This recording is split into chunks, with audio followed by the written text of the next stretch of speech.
Ce qui est passionnant, c'est à la fois le côté sportif où on est vraiment en train d'essayer de se pousser au maximum pour gagner, et le côté technologique où on est sans cesse en train de découvrir nous-mêmes de nouvelles choses.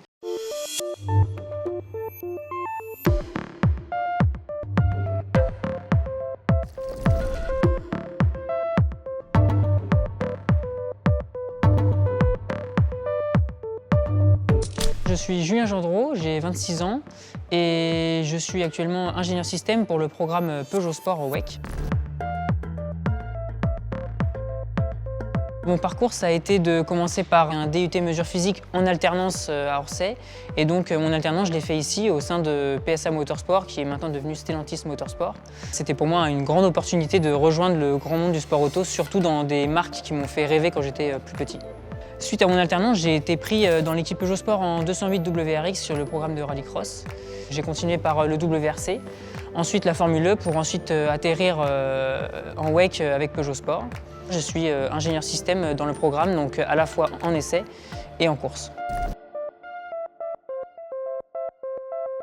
Depuis que je suis tout petit, j'ai toujours été sur des rallyes quand j'étais plus jeune avec ma famille ou avec mon frère.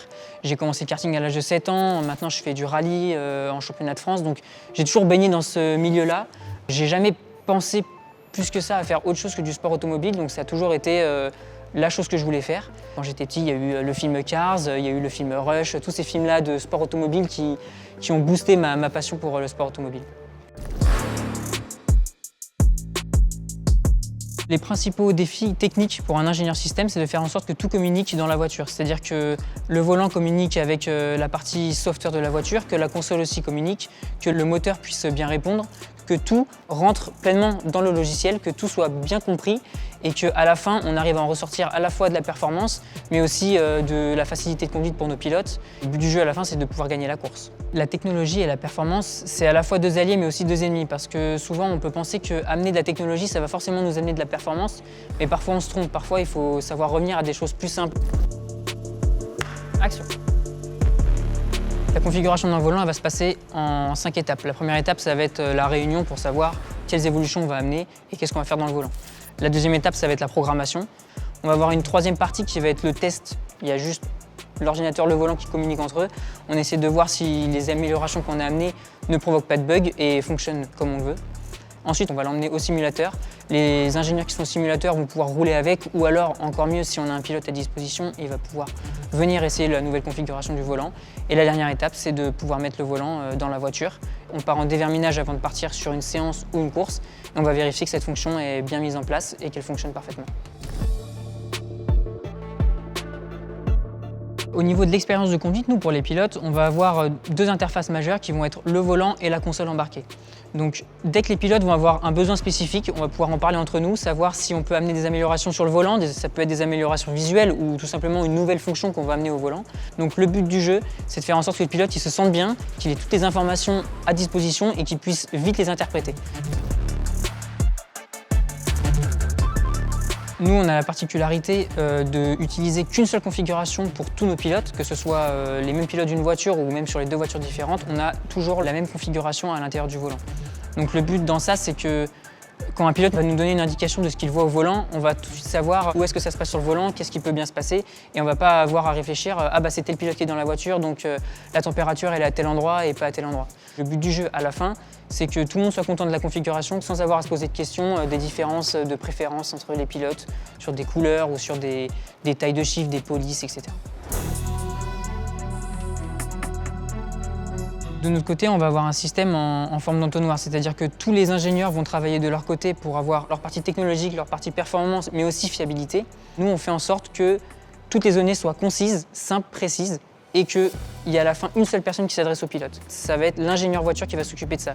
Mais ça va aussi dans l'autre sens, c'est-à-dire que quand les pilotes vont avoir besoin de nous dire quelque chose, que ce soit en réunion ou sur la piste, c'est l'ingénieur de la voiture qui va venir nous remonter les informations et pas directement le pilote.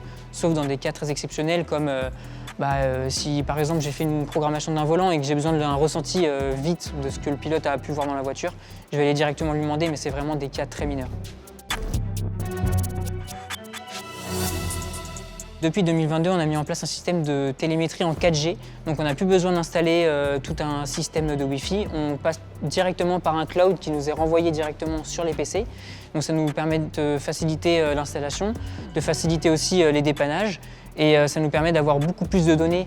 Par contre, en course, nous sommes obligés de passer sur de la Wi-Fi parce que, par exemple, aux 24 heures du Mans, quand il y a 400 000 personnes dans les tribunes et que tout le monde veut envoyer une photo sur Instagram, sur Facebook, appeler ses proches, ça va saturer le réseau 4G et on sera incapable de suivre la voiture en temps réel. C'est pour ça que pour les courses, on a un système Wi-Fi qui est géré par l'organisation. On arrive à avoir une couverture sans faille.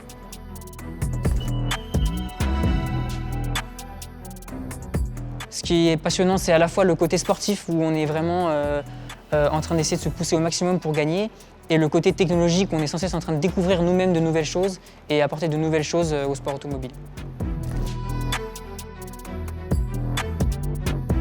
Si vous êtes passionné, c'est de rien lâcher, de se dire qu'un jour, on peut intégrer une équipe de sport automobile. Il y a toujours plein d'offres qui s'ouvrent à droite à gauche dans le monde entier. Je pense que n'importe qui peut arriver dans le sport automobile à partir du moment où il est passionné, où il apporte des nouvelles choses, il apporte de l'énergie, il apporte des compétences. C'est quelque chose qui n'est pas inaccessible du tout. Le sport automobile, c'est une grande famille, c'est-à-dire qu'on est soudés entre les mécaniciens et les ingénieurs sur notre voiture, on est tous soudés et malheureusement, en 2023 et 2024, il y a quelques séances où j'ai pas pu aller parce que j'ai eu des soucis médicaux, le Covid, tout ça. Et donc du coup, à chaque fois, les mécaniciens m'ont fait des petites pancartes qu'ils ont montrées sur la grille pour m'envoyer une photo. Donc voilà, je les garde avec moi, c'est mes petits souvenirs de déplacement où j'ai pas pu aller et ils ont pensé à moi même si j'étais pas là. C'est bon? Vous avez tout? Merci.